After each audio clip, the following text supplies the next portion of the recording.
Okay, here we go. Louis XIV of France.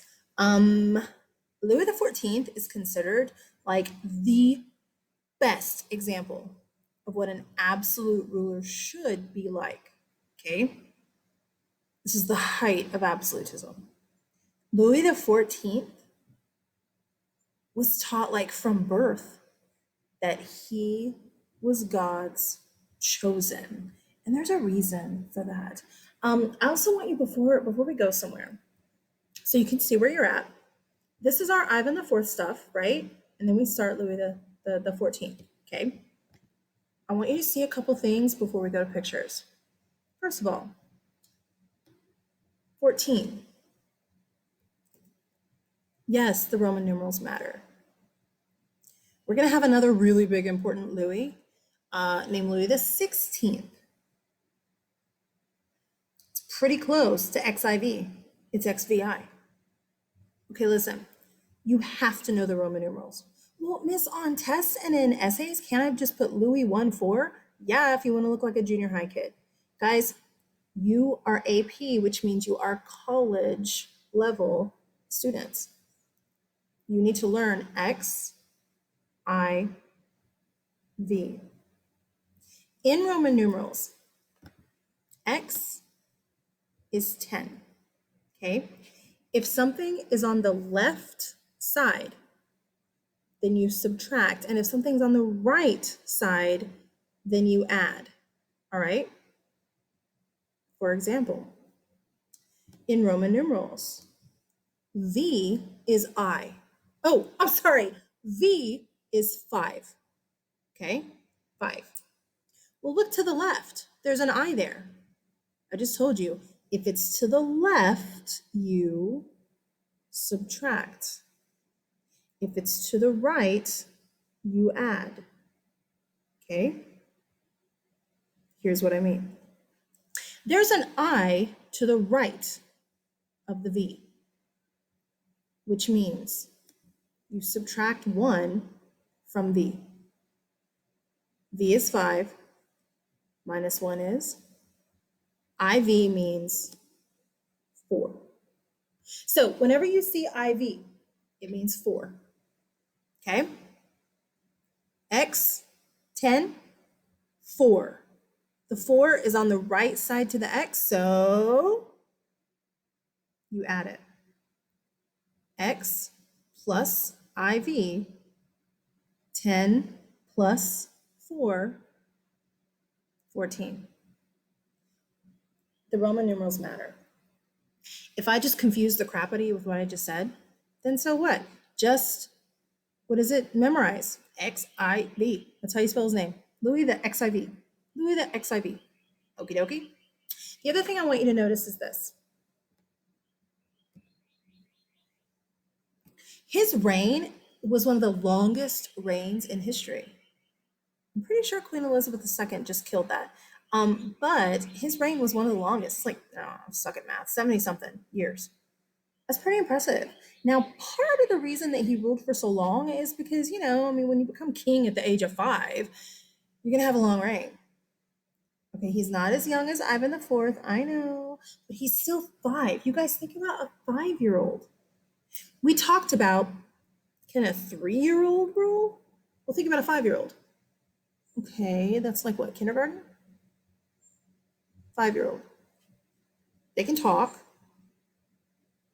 They can walk okay. They're potty trained. Awesome. Can they be a king by themselves? Guys, you're still going to have a regent at the age of 5. Okie dokie. That leads us to our story. This is not Louis XIV. Our story really needs to start with his father. We're talking France. We're in France, okay? Louis XIII, his father. Louis XIII. France is a strong Catholic country, okay? Louis XIII would go to an advisor for help how to rule. So Louis XIII is not an absolute ruler.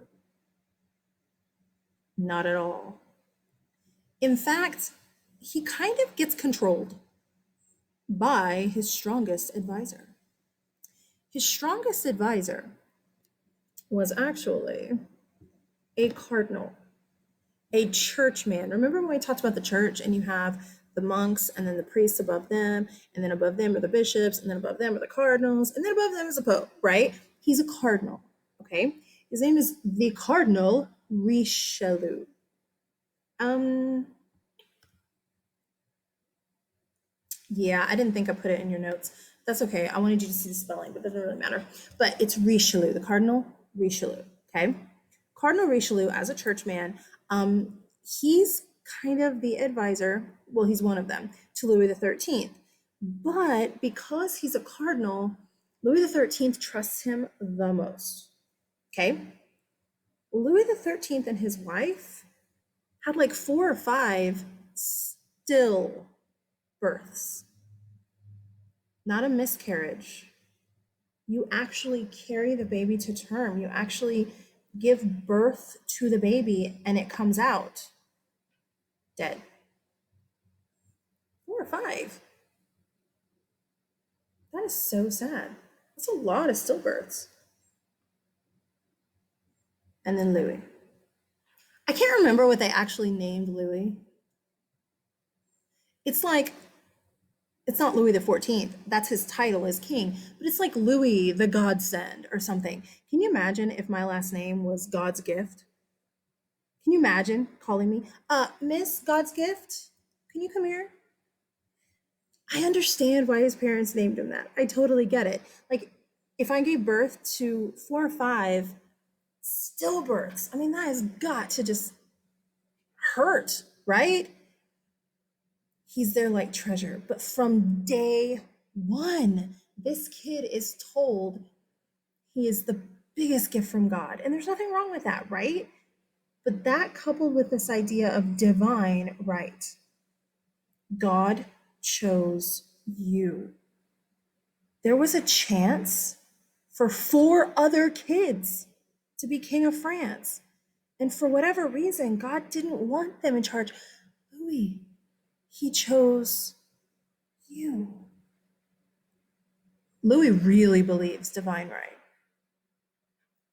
It's not just this fleeting thing with him. He's not just like, yeah, God chose me. He really believes it.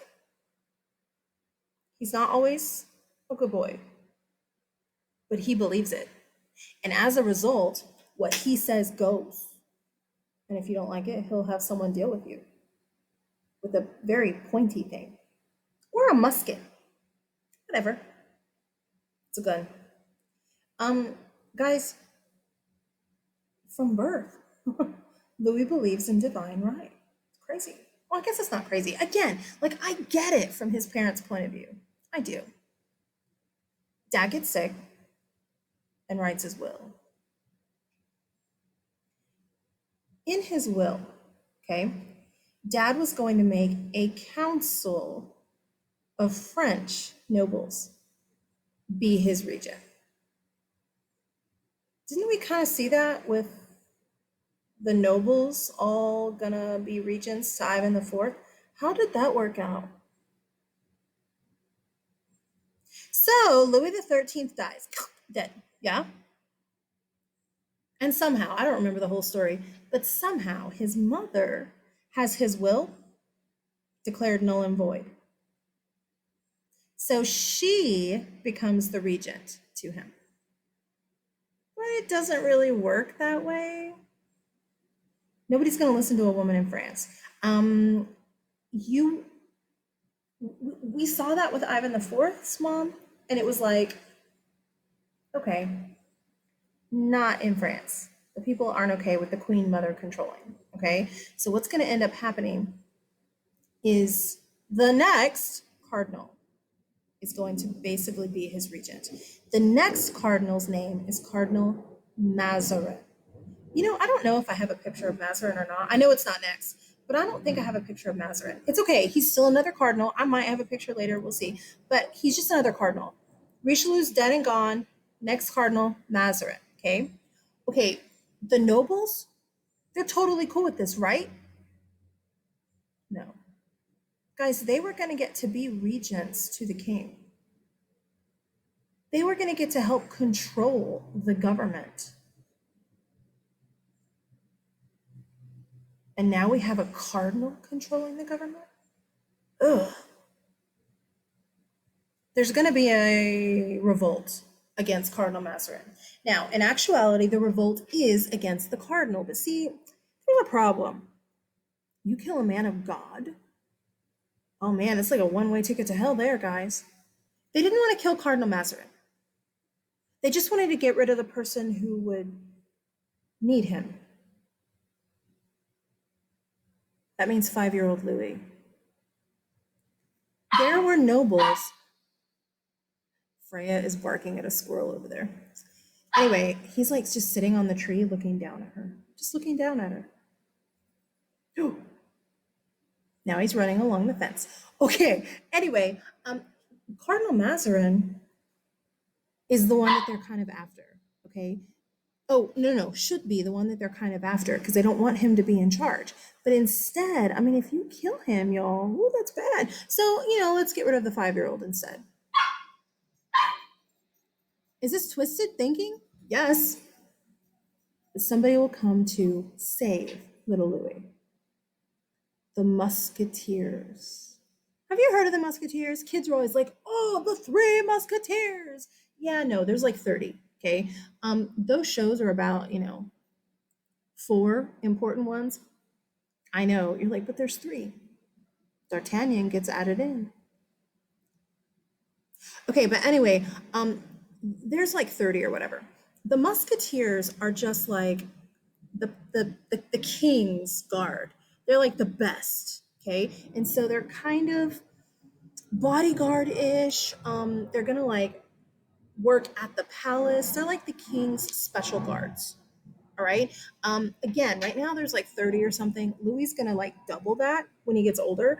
But we'll get to that story later. Okay. So the uprising is put down by the Musketeers. Louis is a 5-year-old king being basically ruled through by Cardinal Mazarin. And the nobles, yes, they're ticked off, but sometimes you don't get what you want. Because the Pope could strip them of their nobility if he chose. They better keep their mouth shut for a little while. Okay? So that gets us up to where we need to be. Nose itches. Okay, I got some pictures of Louis. Louis XIV is like the most painted monarch in history or something like that. Okay? Look. There's little Louis. I love this picture. It's so cute. It's like a little burrito. Little Louis. Little Louis, God's gift or godsend or whatever his name is. That is the future king. Okay? With some creepy birds. Here is a little bit older Louis. He's definitely older than 5 here, so dad's already dead. Okay? And you can tell because he's wearing the royal robes. You're going to see a lot of paintings of him with this robe. Okay? Obviously not the same robe, but a robe that fits. But this robe. Okay? He also has a royal staff right here. That shows you that he's king. Okay? Little Louis. Isn't he cute? You're looking at this like, Isn't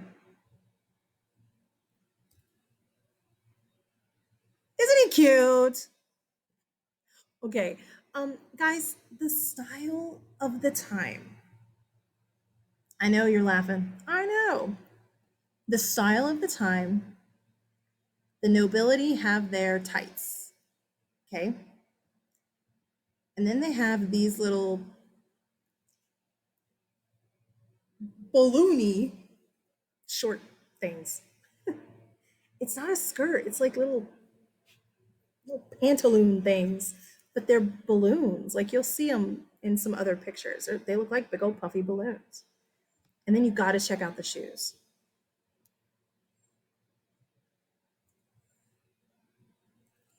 Again, y'all, it's just the style of the time. Boys, I know you're not wearing these. Boys, I know you're not wearing that. Most of you 16-year-old girls aren't wearing that.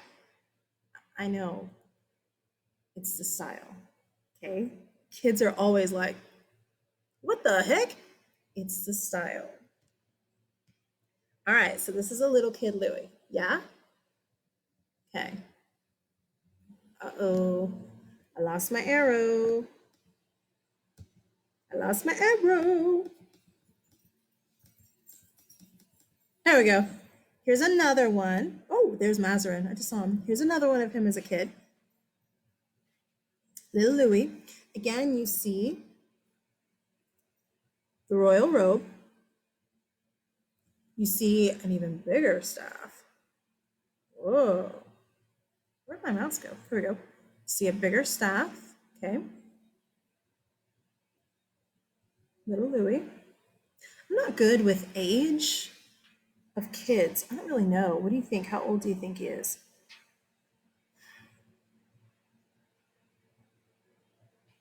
Preteen, maybe? 13, 12? I don't know. I'm not good.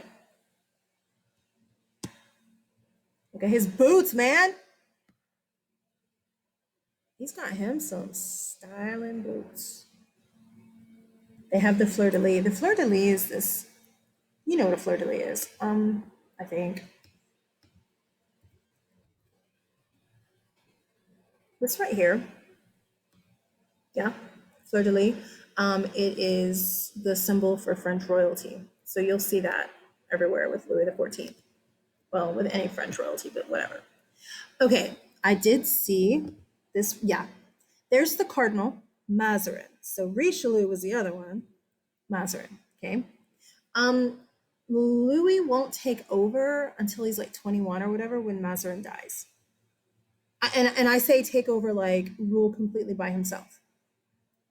You know, he's like 21, 20, 22, somewhere around there. Okay, this is probably the most famous painting of Louis XIV. I mean, there's a ton, and I'm going to show you so many more because it's just fun. But this right here is probably the most famous of Louis XIV. Again, you see him in his robe with his stylish sword that he probably never used. And you see him with the staff here. His crown is back here. It's hard to see, but it's back here. Okay. You see fleur-de-lis very, very, very easily. And you see his cute little puffy pants, little bloomer pants. They were real proud of their legs, yeah?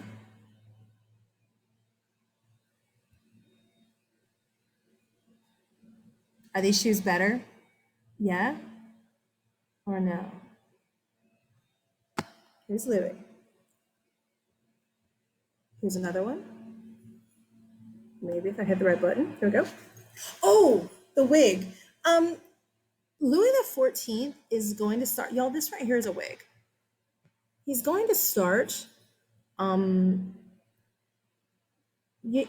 you've seen the big wavy wigs. He's going to really kind of get that going. And because he's so strong and he has so much power, everybody and their dog wants to be like him.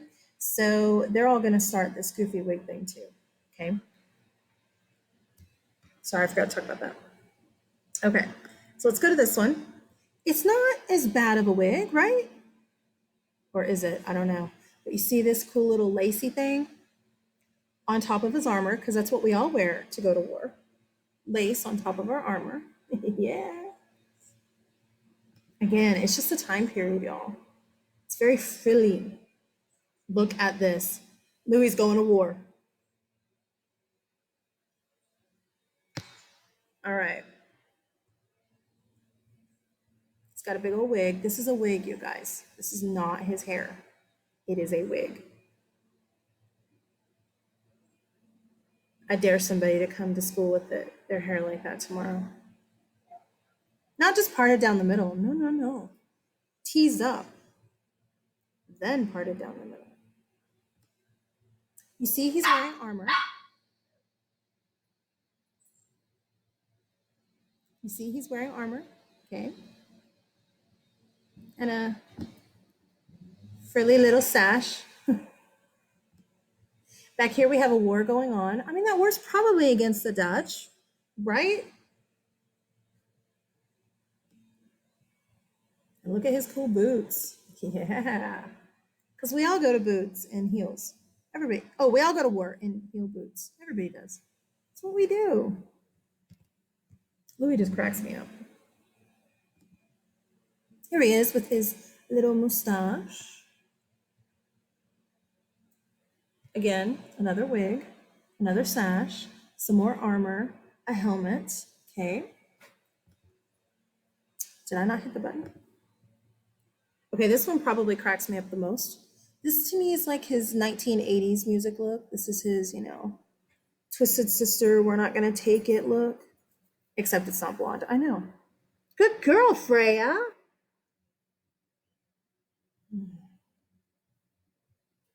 Okay.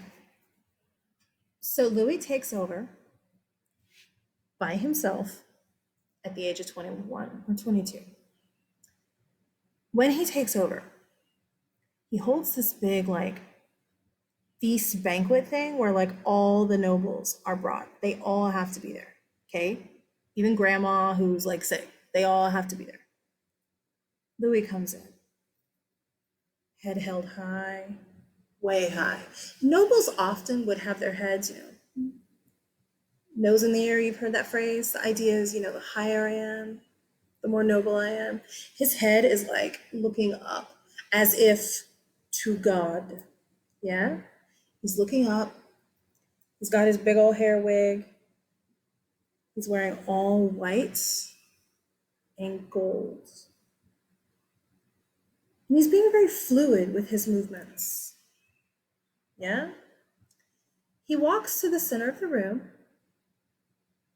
and he starts giving his Sun King speech. Louis is going to get the nickname the Sun King. S-U-N. All right? In this speech, he talks to everybody because Mazarin's dead, right? And so a lot of the nobles are like, ha, now we can control things. Louis is like, no, I don't think so. So the whole idea with this Sun King speech is that Louis is about to take power. He's about to take his control that he should have taken when he was 16 at the most, probably even older. Younger, I'm sorry. But Mazarin didn't give him control. Mazarin held on to control. Because, a man of the church should do that, right? That being said, in this speech, Louis talks about the fact that God chose him to be king. So much so that when he gets up in the morning, the sun starts coming up. And when he's ready to go to bed at night, the sun starts coming down. God causes the sun to rise for Louis. Not for you, not for the people of France, for Louis. At night, God causes the sun to go down for Louis so he can sleep. It's a little conceited, yeah? Just a little bit. But that's where he gets his nickname, okay? It's also, again, at this feast where he basically threatens the nobility, like really does. He brings in more musketeers than they've had before. He like doubles the number. There are some nobles who are like, oh, Louis, you can't do that, right? So there are some issues at this feast. He takes control. The musketeers do whatever he says, and the nobles better do what he says too. He also does something interesting with the nobles that it's just gonna tick them off. They all have to move. He says, listen, I remember when I was a child. I know what you did. Remember when they tried to revolt against Mazarin? He says, I remember. And I don't trust you, and I don't like you. Keep your enemies close, man. I don't want you on your home land plotting against me. You're living with me. Every noble family has to move into the palace with Louis. Well, there's a problem with that. The palace that they've been using in, I believe it's Paris, yeah, it's not big enough. It's not big enough. Louis is like, I got this. We're gonna turn in my favorite hunting lodge into a bigger place for everybody to live. It's pretty impressive. He also says, you're also my servants, because I'm too good to be served by some gross peasant. A peasant isn't going to feed me. A peasant isn't going to bathe me. A peasant isn't going to do what I need them to. You are. Nobles are going to be put on like a rotating schedule where they'll work certain days a week. Okay, listen. The work is serving Louis. So if he says, go get my blanket, they go get his blanket. If he says, tie my little necktie, they tie it. If he wants, I don't know, them to bathe him, they are bathing him. Okay, they are serving him. He's doing this to remind them who's in charge. It's menial tasks. It's tasks that are typically for a peasant servant, not nobility. But the nobility have to do it. What if they don't? Bye. Or you could be stripped of your nobility. Either way, nobles didn't want to deal with that. Plus, a lot of the nobles, I mean, yeah, it ticks them off, but after a while, they're like, you know what? Maybe this isn't so bad. I mean, we get to live in the most beautiful palace in the world, and we only have to like work for a little bit. And I don't know what the schedule was, y'all. I don't know if it was 1 day a week, 2 days a week, what, I don't know, okay? But we only have to work a little bit. See, the problem is when you have that many nobles together, they don't like you, they're going to plot. I mean, you know, that many students together in one high school and people don't like you, they're going to talk about you. I mean, you know that this happens, okay? Louis knows that if there's too many people who don't have anything to do, they're going to plot to take him over. So, when you aren't working, the palace turns into play day for you. He would bring in Russian ballets. He would bring in Austrian musicians.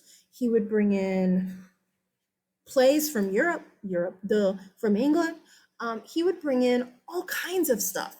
They would have parties or balls or banquets every night. They would have something every night for you to prepare for, and you need to wear your best dressed thing every time. So nobles were constantly like trying to one up each other, and they were constantly, I mean, that's of course they were, but they were constantly like, oh, I need a better dress or whatever. So he keeps them busy enough and having enough fun that they don't really hate having to serve him. Now, don't make the mistake of thinking that his nobles like him. But you know who does like him? Some of the peasants. Some. There are a lot of, not revolts, like protests is a better word, I guess. There are a lot of protests because there's not enough food in Paris because they've taken all the food for their feasts. There are some assassination attempts on his life, all right? But I mean, a lot of the peasants look at him and go, he took control of the nobles, suckers. Okay, those social fights haven't gone away between the nobles and the peasants. And a lot of the peasants are like, the nobles deserve this. All right, we need to look at his palace. The palace is called Versailles. I know, you look at it and you're like, Versailles? No, Versailles, okay? And I'm gonna have to pause this for a second because Jack is digging and he's gonna dig a hole somewhere to China. So I'm gonna pause this, go get Jack, and I'll be right back. Ein Momente bitte. Okay, Palace of Versailles time. So this is an old painting of the Palace of Versailles. Okie dokie.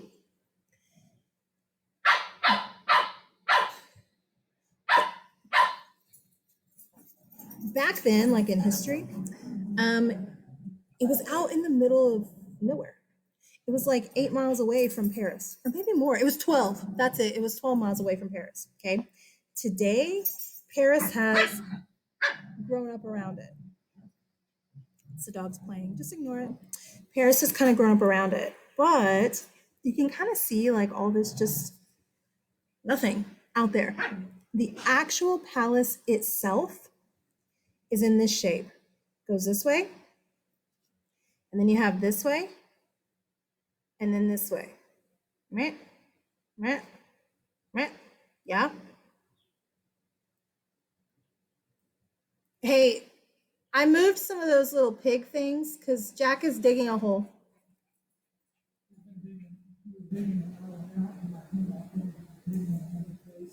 Okay, so just FYI. Okay, so Versailles goes back, side, and forward. Okay, you have places for like gardeners to live and stuff. Oh, here are some of the pools here, places for gardeners to live. And you need I don't know what they're called, the horse people, the people that take care of the horses and all that good stuff. You have several pools back here. Somewhere there's like a hunting area. I don't know, maybe that's it. Maybe this is it over here. But regardless, this is the Palace of Versailles. Okie dokie. When you look at it for real, not a painting, it looks like this today. See, the city of Paris has grown up right on its doorstep. Look. You're actually looking at it from the other way. When I showed it to you a minute ago, I showed it to you like different, but that's okay. So it went right. We have wings that were added onto it. Louis XIV needed a palace that was big enough for all of his nobles to live there. So he's going to have to add on all these wings, right? Impressive? And again, look at the city, just right up around it. Okay, look. The gardens. Like that's your, I don't know, like backyard. Can you imagine that? Crazy. Okay. Oh, I made it big. I forgot. All right, here's a little bit of a close-up of the facade side, one of the sides, so you can actually see what it looks like, kind of up close. Okay. It's in a real pale kind of yellowy color to remind people of the sun. Oh, I didn't make it small enough. Sorry. All right. Oh, I lost my arrow again. I'm pushing the button. Sheesh, man. Okay. Here's another picture of it from another facade, another side, so that you can see kind of the courtyard area. Not pretty. You see a whole lot of gold here. In ancient times, purple was often the color of the royalty because it was the most expensive color of dye. And more like Sparta, Rome, medieval period, it's red. Well, really up until now, it's red. And then you're going to get to King Louis XIV, and he's really going to make gold and white. You're still going to see a lot of reds, I know, but gold and white especially. Okay. I have a lot of pictures of the palace to show you. This is like your backyard. We all have a backyard like this, right? Like you walk out and boom. One of the cool things about Versailles, it had so many fountains. Fountains like this right here. So many fountains, Louis couldn't actually turn all of them on at the same time. I don't know about today. Kids always ask, can you do it today? I don't know. I don't know. But he couldn't turn on all of the fountains at the same time because it would actually suck like all of the water away from the city of Paris, which I think is just crazy. Paris is 12 miles away, you guys.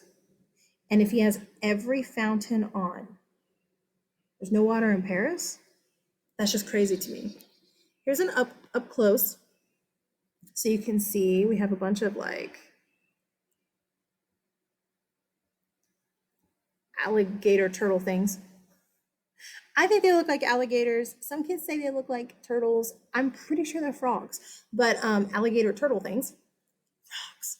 Yeah, you see them up here, and like water is supposed to shoot out of all of their mouths. Yeah, look at it. Why is my arrow leaving? There we go. Look at it when it's on. So you see all of the froggies' little mouths, and yeah, that was my impression of a fountain with water. Here is another one of the fountains. I like this one. I believe this one's Neptune. No, maybe it is. Poseidon, god of the sea. And I believe it's on in this one. Yeah. So you can see what they look like. The story says that like whenever he would walk through his gardens, one of his servants for that day, whoever was with him, would have to like run ahead of him, turn on the fountain, and then he'd walk past it and be like, "Oh, what a glorious fountain," or whatever. And then after he left, they would turn it off and run to the next fountain. That's the story. Whether that happened or not, who knows? Here's another fountain of his. There's just all these fountains everywhere, all along the gardens, or all along in the gardens of Versailles.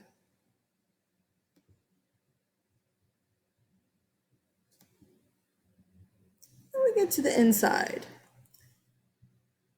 Versailles is so opulent,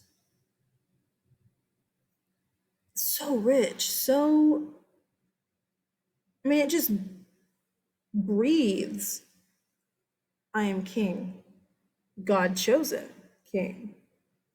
To the extent that future kings and queens that are coming, like Maria Theresa in Austria, dang, I just forgot. Oh, Frederick the Great in Prussia.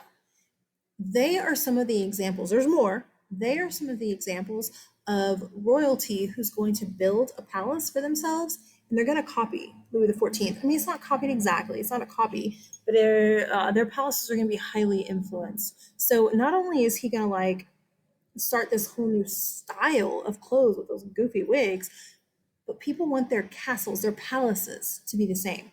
By the way, a difference between a castle and a castle has a wall around it, like a fortified wall.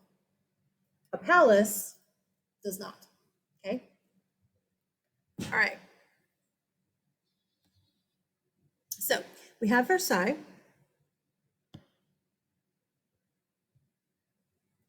Just look.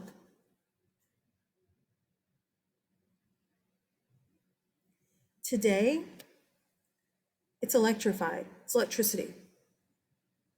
Back then, it wasn't. Candles? Can you imagine having to be the peasant that cleans all that crap up or that puts those candles? I can't even imagine.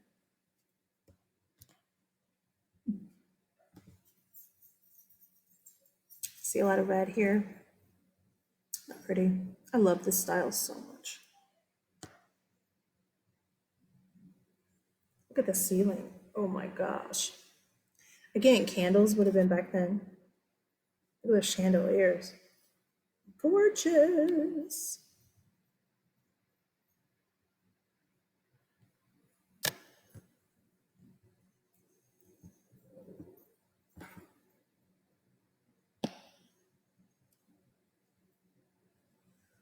I'm yawning. Not bored, you guys. I'm just wishing I lived there. It's the bedroom. I believe this is the Queen's suite, but I could be wrong. Yeah, Louis XIV didn't sleep in a room with his wife. Louis XIV was really liked by the ladies. He had him a lot of ladies. So yeah, his queen definitely has her own bedroom. So as to not disturb him, I believe, if I remember right, this is his bedroom. Kids always comment on the size of the beds. I don't know what to tell you. I will tell you this right here. These like gates weren't there back then. This is so like when we tour it, we don't touch it. Although the Palace of Versailles in 17, crap, I can't remember the date. 91 or 90 or 80 something was destroyed. Like peasants raided it and just trashed it. The Palace of Versailles today, it's been redone. Okay.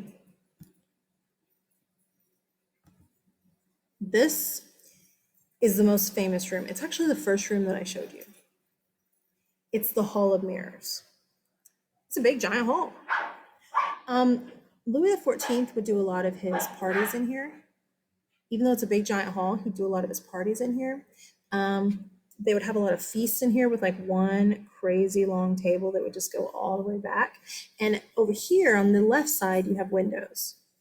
Over here on the right side, you have mirrors. He would meet a lot of foreign dignitaries, a lot of kings, a lot of messengers and stuff, right when the sun was coming down through these windows. And the sun would come in and hit those mirrors and just blind everybody. He would meet a lot of, like I said, foreign kings, messengers, just foreign dignitaries at that time, so that when they walked in the palace, when he walked in the Hall of Mirrors, it was like, the light of God, right? Okay. So he definitely knows how to get people's attention. Look at this room. I just can't even imagine living somewhere like this. Look at this. All this gold and white, and look at all of these chandeliers. Again, poor peasants. Look at this. It's just insane. The whole ceiling is painted. I mean, it's just opulent, over the top, rich, and amazing. And again, like every king and queen is going to want it, not want to conquer it, want to copy it. Dang, I thought I had a map of his kingdom. I guess I don't. That's fine, because we need to talk about his wars a little bit. This map is getting to be a little bit too old now, but that's okay. Okay, so we have France, where Louis XIV is king, yeah? Okay. Right here is the Netherlands, remember? Okay. I've kind of already mentioned this, but part of the Netherlands is owned by Spain at this point. It's called the Spanish Netherlands, all right? And please remember, if you're a king, what's better than a king? An emperor. If you're an emperor, you have conquered something. Well, Louis wants to be an emperor, duh. He has total control of his kings. I'm sorry, of his nobility, and even his people too. He's built this gorgeous palace. You know what? The Palace of Versailles isn't going to be finished under him, by the way. He won't complete it. Just a little side note. He wants to be an emperor. So he's like, okay, well, what do I do? Well, I go conquer something. Is he going to go north and conquer England? Probably not a good idea. England's a pretty powerful country at this point. Is he going to go south and conquer Spain? Probably not a good idea. Spain has lost a lot of power by this point, but they're still pretty powerful. Well, he could come this way and try to take over the Holy Roman Empire. It's probably not the best idea either. So there's really nowhere for him to go. Or is there?